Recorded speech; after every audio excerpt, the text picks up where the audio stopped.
Une terre de rêve, mais une terre peut être contaminée. Le 2 mai 1986, 6 jours après l'accident de Tchernobyl, le nuage radioactif survole la France. Parmi les régions les plus touchées, la Corse. Nicolas Tomasi est né 5 mois plus tard. À 3 ans, il déclare une leucémie lymphoblastique, un cancer du sang. D'autres enfants de son âge sont atteints de la même maladie et surtout de cancer de la thyroïde. Pour lui et sa famille, aucun doute, l'accident de Tchernobyl en est la cause. Il y a des jeunes de mon âge à l'époque qui ne sont pas sortis. Il y a des jeunes qui sont encore malades maintenant. Ça ne va pas leur enlever la maladie.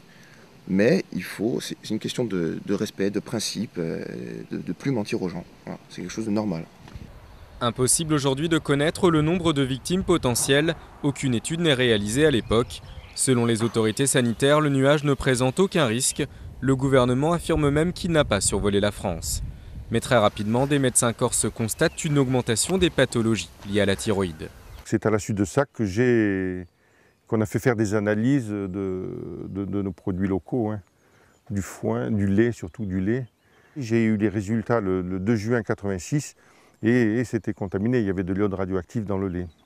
Une procédure judiciaire est ouverte en 2001, mais les preuves manquent. Sans relevé ni analyse, difficile de prouver le lien entre le passage du nuage et les cancers. C'est aussi la thèse défendue par d'autres médecins. On ne peut pas se contenter de dire on a un cas de plus cette année ou 2 cas de plus cette année.